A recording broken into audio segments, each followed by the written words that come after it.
Mi ponencia es una reflexión, y es una reflexión que toca en concreto con la denominada utopía constitucional. Se denomina la interpretación poética de la Constitución.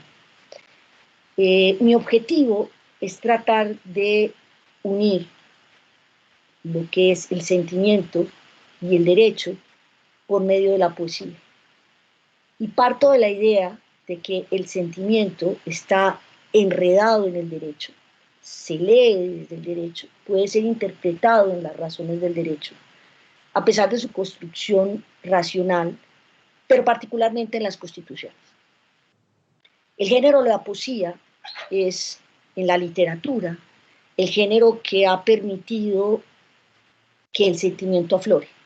La denuncia acerca del dolor, la crueldad, probablemente en ese espacio poético, quienes hacen poesía muestran su piel, sus sentimientos, sus deseos. Evidentemente, la poesía, desde su perspectiva utópica, lo que busca es plantear un ideal de vida, y en este sentido se identifica con las constituciones. Las constituciones, en su lenguaje, tienen aspiraciones, tienen deseos, y en concreto tienen expectativas de que se cumpla con la construcción de una sociedad más justa. Así las cosas, la poesía como género literario ha permitido que los poetas declaren sus sentimientos, pasiones, aspiraciones, al igual que el poder constituyente primario y las mismas constituciones han permitido que ellos declaren sus aspiraciones para un mejor vivir. En ese sentido, yo plantearía que las construcciones constitucionales son, además de aspiraciones, compromisos que, más que racionales, son emotivos en la construcción no solo de una sociedad más justa, sino también del ejercicio de una ciudadanía mucho más comprometida. En esta charla no voy a pretender identificar el lenguaje de la Constitución con la poesía solamente. Esto lo ha hecho ya una corriente llamada literatura y derecho, cuyos probablemente representantes más importantes son Posner, Martha Nussbaum, Ronald Dworkin. Yo me voy a referir específicamente, más que al texto constitucional, que puede ser poético en algunos aspectos de la propia Constitución, a cómo esa perspectiva de la poesía nos permite integrar intérpretes no formales de la Constitución. Y en esa línea voy a trabajar a un autor alemán llamado Peter Haber. En el caso del constitucionalismo colombiano y en el caso del constitucionalismo latinoamericano, que aparecen dentro de contextos constituyentes de finales del siglo pasado y principios de este, podemos observar que hay una poesía que se encuentra en la Constitución que puede permitir que el pueblo, cada poder constituyente primario, el pueblo, pueda interpretar de manera propia, asumiendo como propia la Constitución. En ese sentido, yo me referiré a tres temas. El primero es la relación que tiene la poesía con la Constitución, muy rápidamente.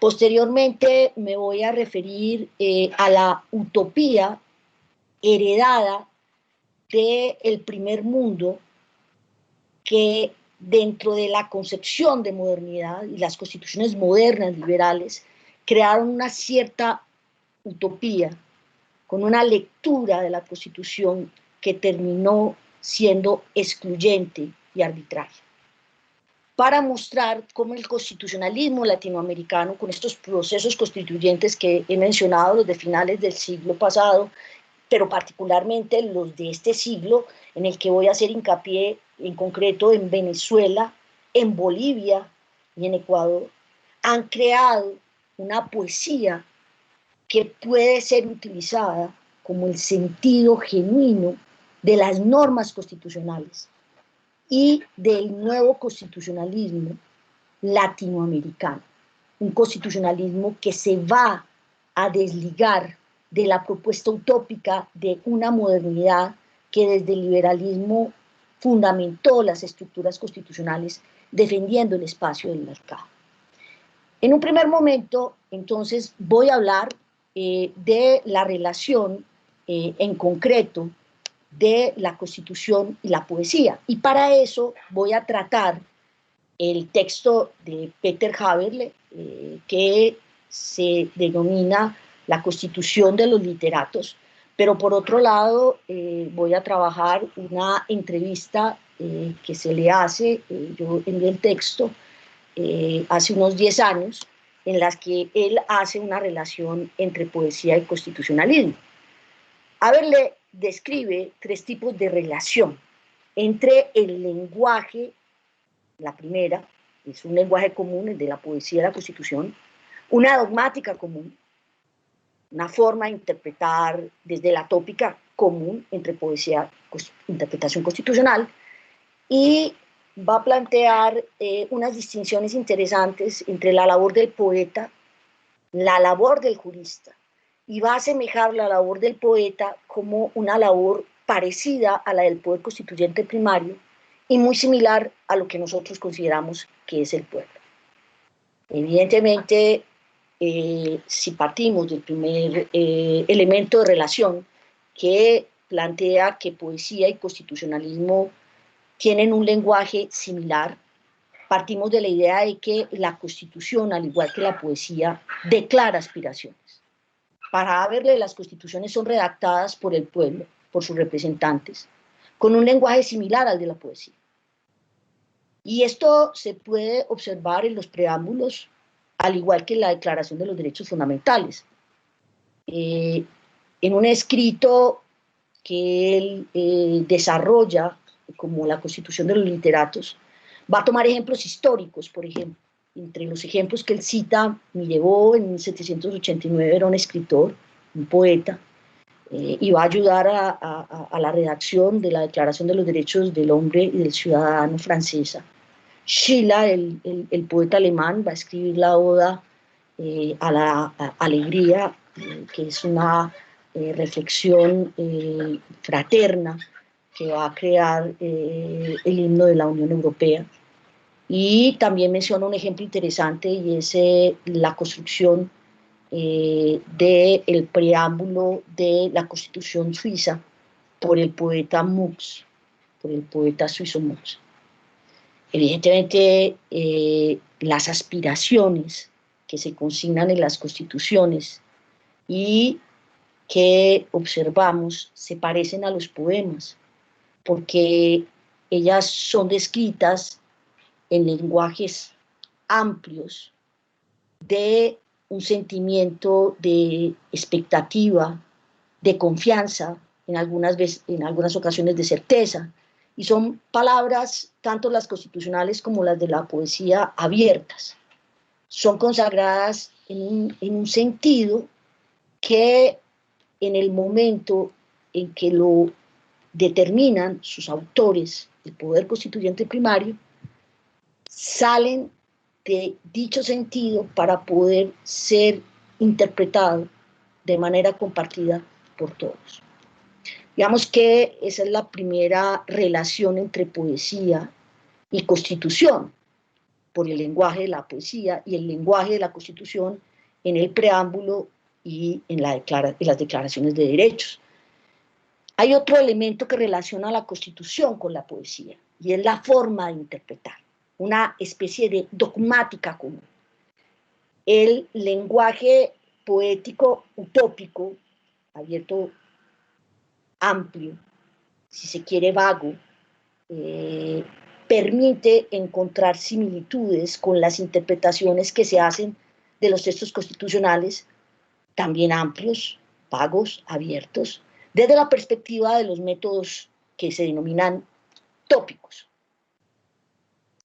En ese sentido, será el caso concreto el que determine el sentido de una ilusión compartida entre lectores que son intérpretes, tanto de los poemas como de la Constitución. La poesía, entonces, su texto aspiracional, la Constitución, sus textos aspiracionales, basados entonces en esas ilusiones de proyectar una vida en común mejor, más equitativa, una sociedad más justa, más igualitaria, pues evidentemente entrega desde la indeterminación la posibilidad del juego político y de las confrontaciones políticas que son tan necesarias cuando estamos en sociedades plurales, heterogéneas, multiculturales. Haber le plantea entonces que esa indeterminación de conceptos constitucionales va a dar también la apertura a que la sociedad en su conjunto y todos sus individuos, todos sus grupos, todos sus sujetos puedan interpretar la Constitución bajo una fuente de emotividad y de cohesión, una interpretación basada en el sentimiento constitucional, que fue una construcción hecha por Lowenstein y que Haberle desarrolla. La poesía entonces se nutre de la indeterminación que posibilita la apertura y la transformación de sentidos de las normas. De ahí que el derecho constitucional va a permitir en sus cláusulas abiertas el más amplio espectro, un gran abanico de posibilidades, de sentidos, todo desde el sentimiento de querer, por lo menos que se haga clave la Constitución. La peculiaridad de los métodos interpretativos del derecho constitucional, particularmente desde la tópica, va entonces a permitir, al igual que la poesía, que se integren a esos sentimientos de cohesión, unidad, bien común, seguridad, igualdad, libertad, la propia Constitución, como si fuera también un poema. Para la interpretación, entonces, abierta de los intérpretes constitucionales, habrá que entender no solo lo que es el sentido del texto, el lenguaje del texto constitucional, que se parece a los poemas, que tiene la aspiración de los poemas utópicos, sino también el compromiso de todos que queremos hacer real la Constitución, no dejándosela sola a los poderes del Estado, sino a esta sociedad. Ahí radica tal vez uno de los elementos centrales de la explicación de la teoría de Haberle, que es que él entiende que la Constitución es una cultura construida entre todos, y no solo el intérprete formal y el intérprete que es el guardián de la Constitución y que aparece en ese principio de separación de poderes como el denominado intérprete oficial. Aquí se trata de que todos podamos interpretar la Constitución. Y obviamente lo digo en un espacio como Bolivia, en el que el pueblo tiene la posibilidad de interpretar su Constitución desde lo que es este tribunal plurinacional, que evidentemente nos ha mostrado un hermoso camino para acercarnos desde la diferencia a ese ideal de que la Constitución sea real y efectiva y que ella pueda generar en sus normas una interpretación de una sociedad más justa y más igualitaria. ¿Cuál es la labor del poeta? Le dice, y aquí termino la relación del derecho constitucional con la poesía, que el poeta se identifica con el poder constituyente. Él, desde su realidad, quiere declarar sus sentimientos.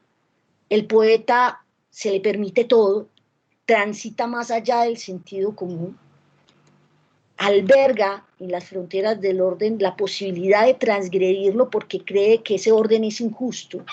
Y es por eso que, en palabras de Haberle, es el arte, en este caso la poesía, se pronuncia primero, antes que el cuerpo social y luego de las normas que finalmente se determinan en la Constitución. El jurista, por el contrario, es un mediador entre ciudadanos, debe tener como horizonte el sentir y el pensar del hombre común, De ahí que su actuación venga presidida por la idea de tolerancia, atención a la dignidad del otro, del prójimo.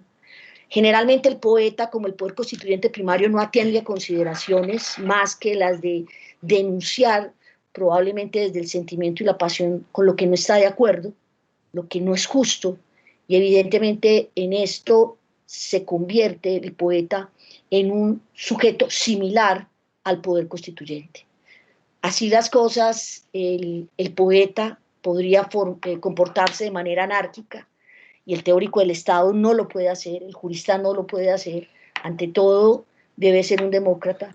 En este punto lo que sucede, y es real, habrá entonces una contradicción, paradoja hermosa, entre sostener la poesía que la Constitución declara desde lo que quiere el poder constituyente primario y lo que los abogados, la sociedad, tendría que hacer al interpretar esa poesía y tratar de solucionar esos conflictos y esas contradicciones que internamente podría tener.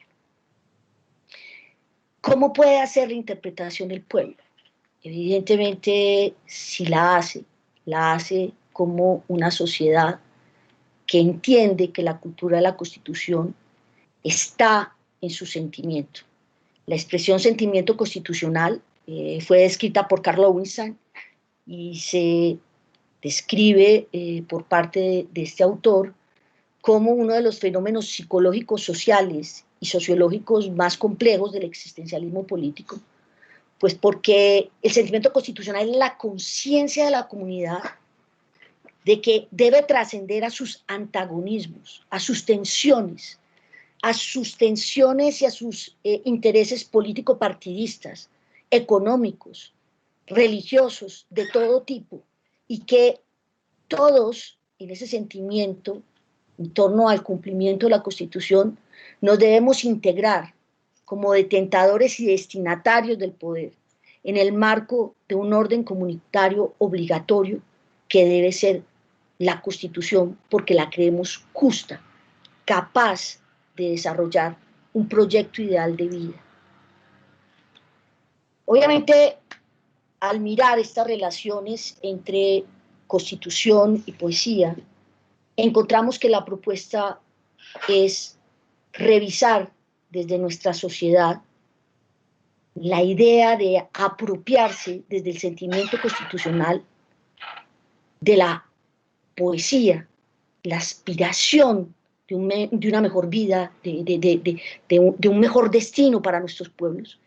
Y evidentemente esto debe llamarse también por parte de los poderes del Estado como directriz al momento de interpretar también la Constitución. En este orden de ideas pasaría al segundo punto, y voy a describir rápidamente la utopía del constitucionalismo liberal y la utopía del constitucionalismo social.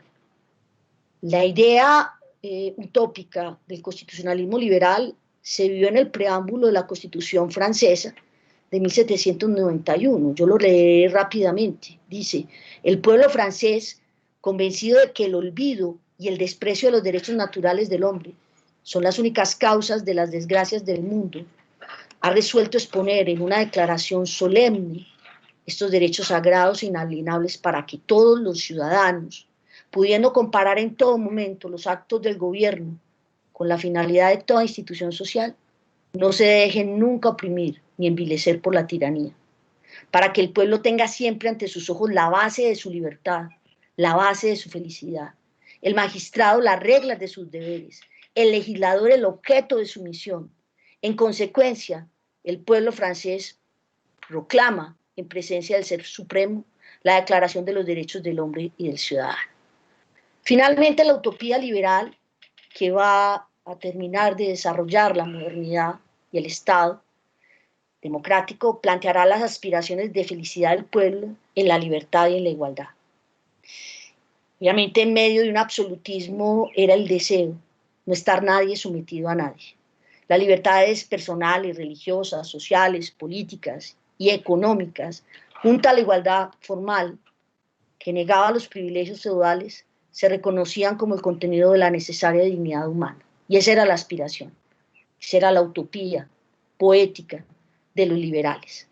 Sin embargo, la utopía del constitucionalismo liberal, que emprendió la búsqueda de la dignidad por medio de la libertad, naufragó en la codicia del mercado, en la construcción del derecho de la propiedad, que anuló el sentimiento de fraternidad que en su momento fue reivindicado por la propia revolución.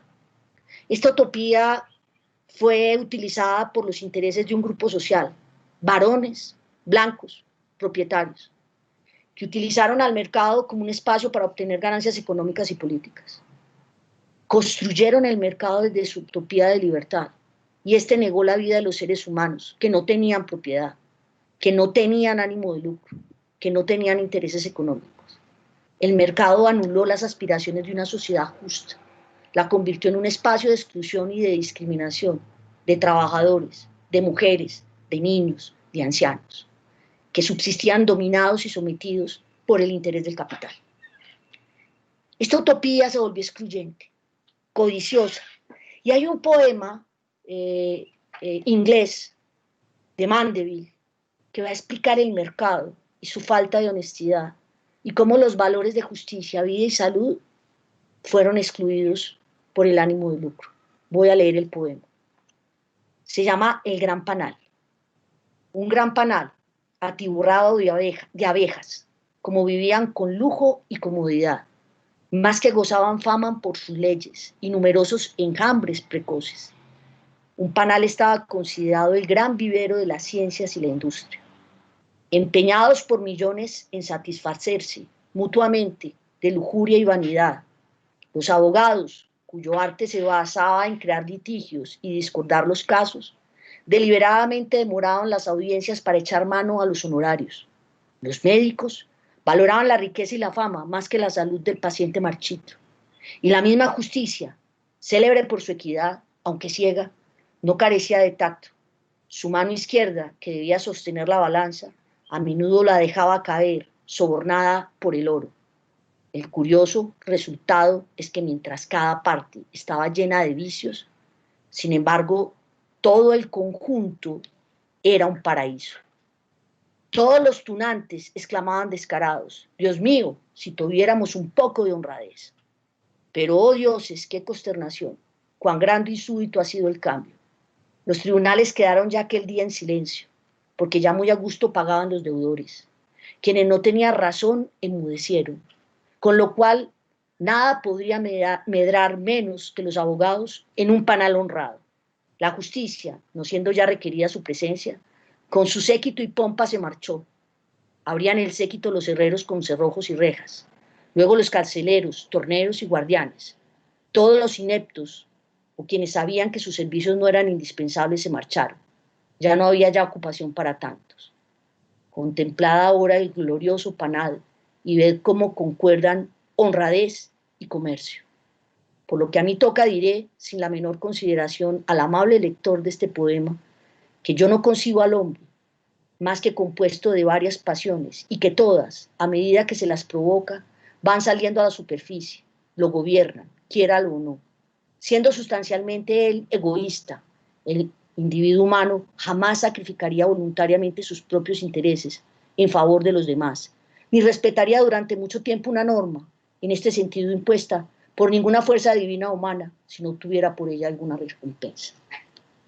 Ese es el poema que denuncia la utopía liberal y el mercado, y que para mí es bien interesante revivir en palabras de Octavio Paz desde otra perspectiva, esa utopía revivida, pero finalmente declarada en declive, probablemente que va hacia la muerte.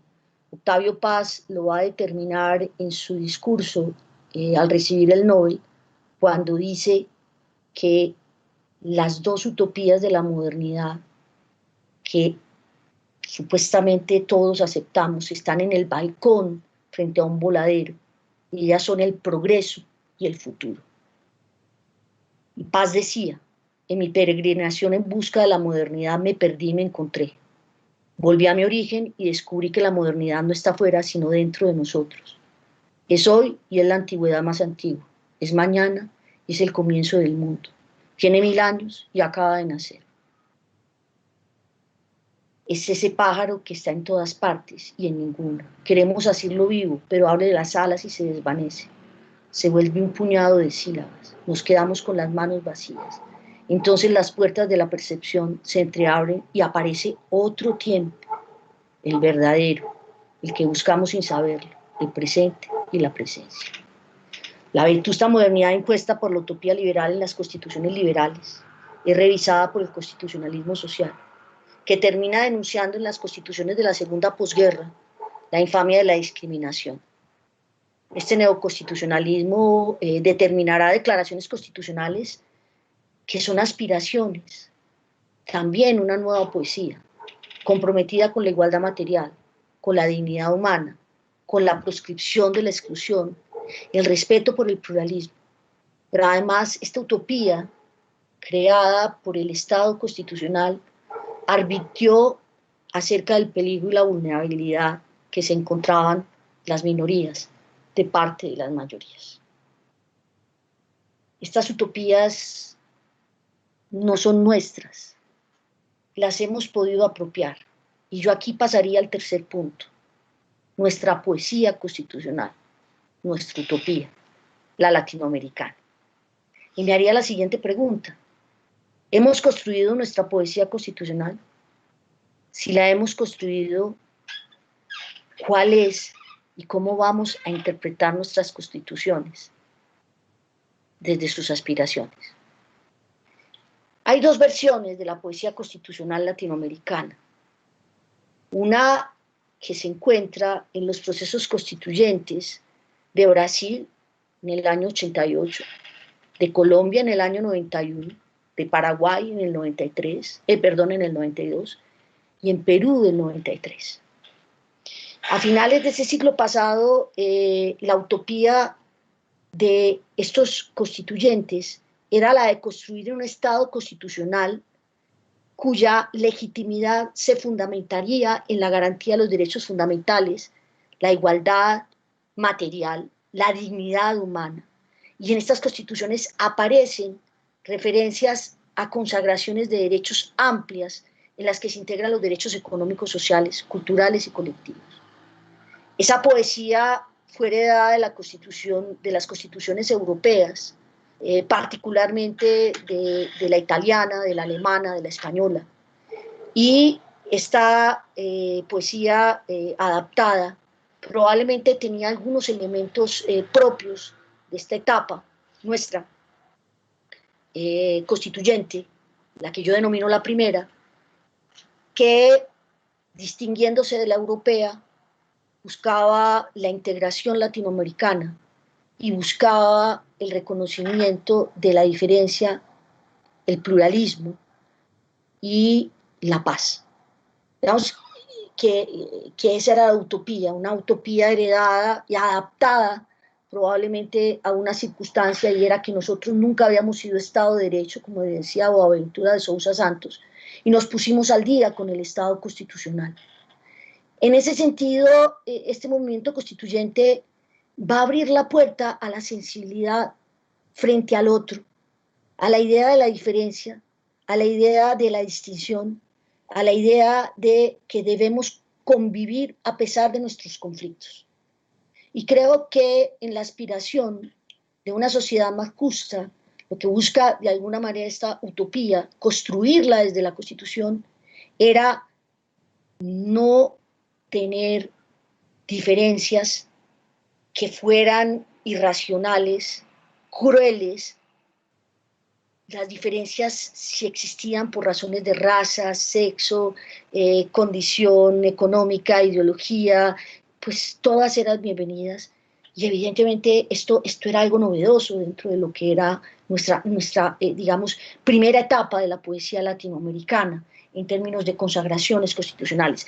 Los preámbulos, la mayoría fueron bastante sobrios, seguían invocando a Dios, vayan a plantear, como digo, la integración latinoamericana, van a plantear también la idea de la paz como algo necesario para la estructura, obviamente, de esta vida que en común todos debemos afrontar.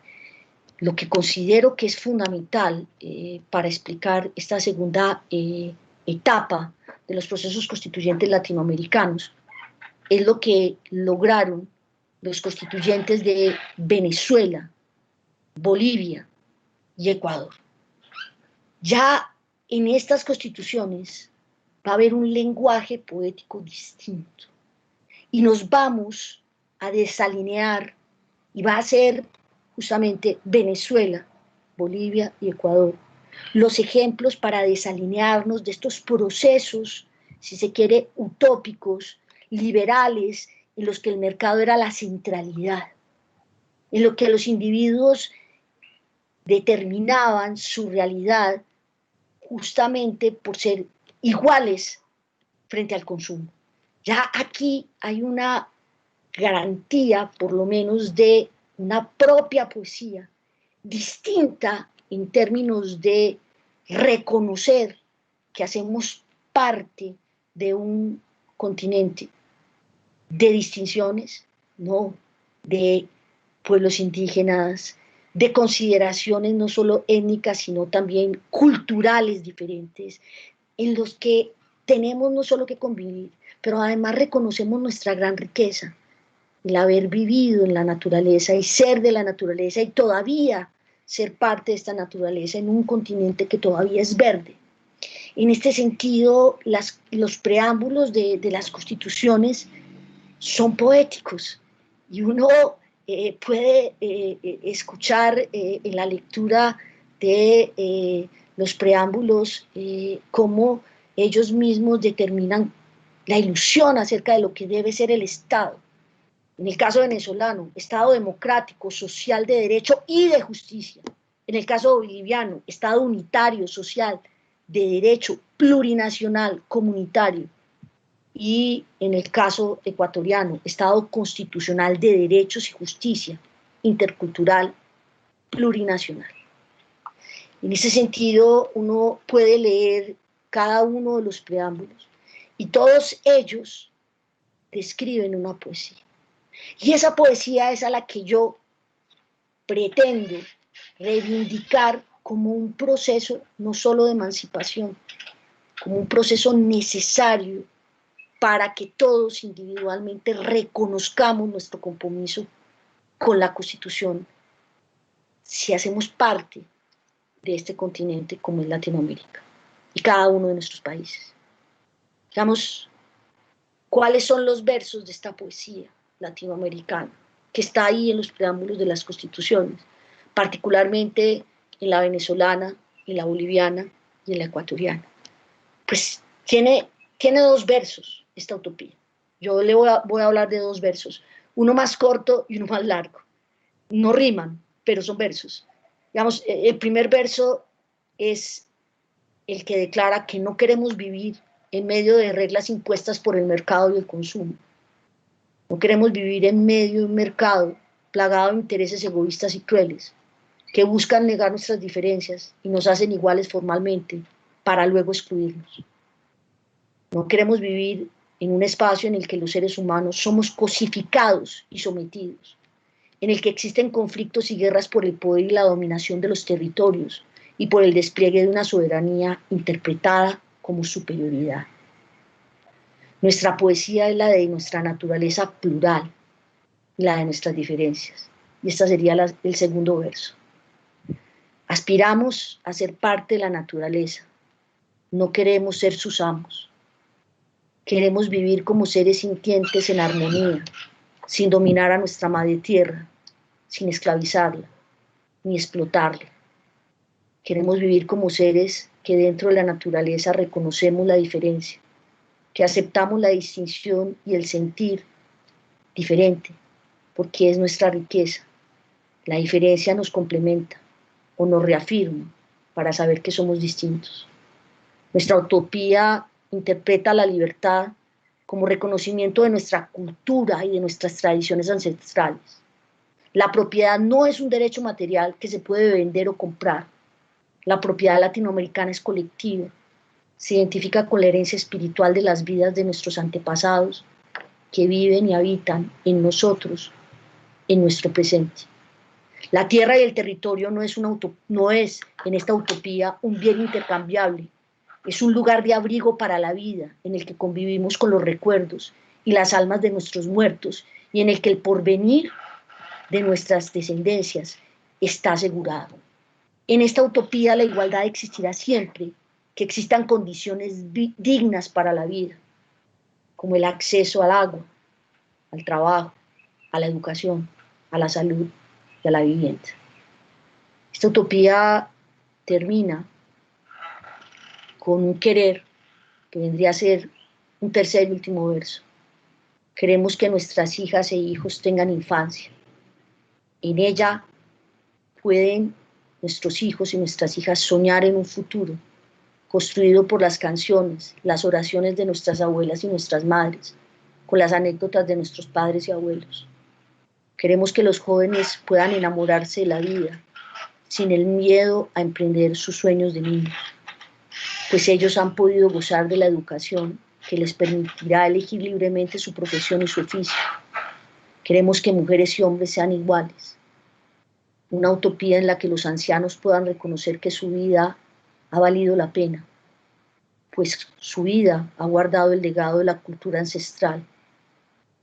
Su vida no podrá ser excluida o humillada por no tener fuerza para intervenir en el mercado.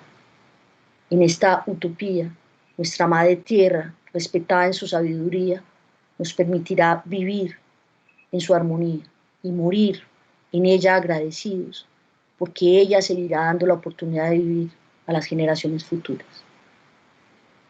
Esta utopía, escrita en estos 3 versos, que veo en los preámbulos de las constituciones latinoamericanas de esta última etapa de los procesos constituyentes de nuestro continente, la vi también en un poema de Eduardo Galeano, y ese poema se llama Utopía.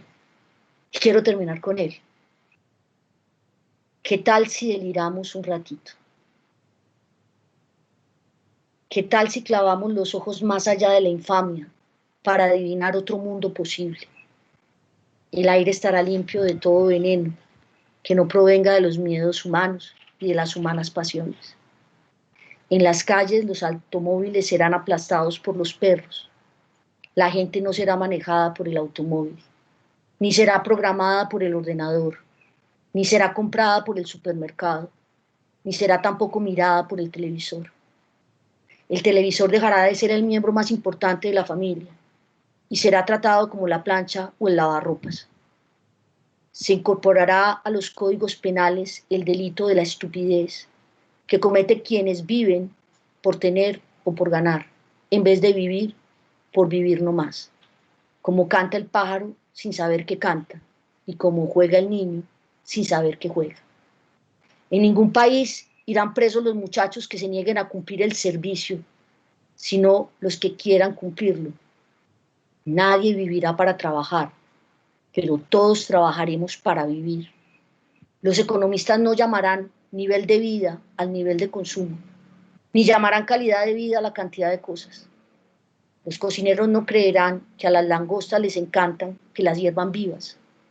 Los historiadores no creerán que a los países les encanta ser invadidos. Los políticos no creerán que a los pobres les encanta comer promesas. La solemnidad se dejará de creer que es una virtud, y nadie tomará en serio a nadie que no sea capaz de tomarse del pelo. La muerte del dinero perderán sus mágicos poderes, y no por defunción ni por fortuna se convertirá el canalla en virtuoso caballero. La comida no será una mercancía, ni la comunicación un negocio, porque la comida y la comunicación son derechos humanos. Nadie morirá de hambre, porque nadie morirá de indigestión.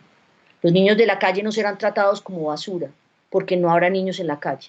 Los niños ricos no serán tratados como si fueran dinero, porque no habrá niños ricos. La educación no será un privilegio de quienes puedan pagarla, y la policía no será la maldición de quienes no pueden comprarla. La justicia y la libertad, hermanas siamesas, condenadas a vivir separadas, volverán a juntarse, bien pegaditas espalda con espalda. En Argentina, las locas de la Plaza de Mayo serán un ejemplo de salud mental, porque ellas se negaron a olvidar en los tiempos de amnesia obligatoria. La Santa Madre Iglesia corregirá algunas erratas de la tabla de Moisés y el sexto mandamiento ordenará festejar el cuerpo. La Iglesia dictará también el mandamiento que se le ha olvidado a Dios. Amarás a la naturaleza de la que formas parte. Serán reforestados los desiertos del mundo y los desiertos del alma. Los desesperados serán esperados y los perdidos serán encontrados, porque ellos se desesperaron de tanto esperar y ellos se perdieron de tanto buscar. Seremos compatriotas y contemporáneos de todos los que tengan voluntad de belleza y voluntad de justicia, hayan nacido cuando hayan nacido y hayan vivido donde hayan vivido, sin que importen un poquito las fronteras del mapa ni del tiempo. Seremos imperfectos, porque la perfección seguirá siendo el aburrido privilegio de los dioses, pero en este mundo chambón y jodido, seremos capaces de vivir cada día como si fuera el primero y cada noche como si fuera la última. Muchas gracias.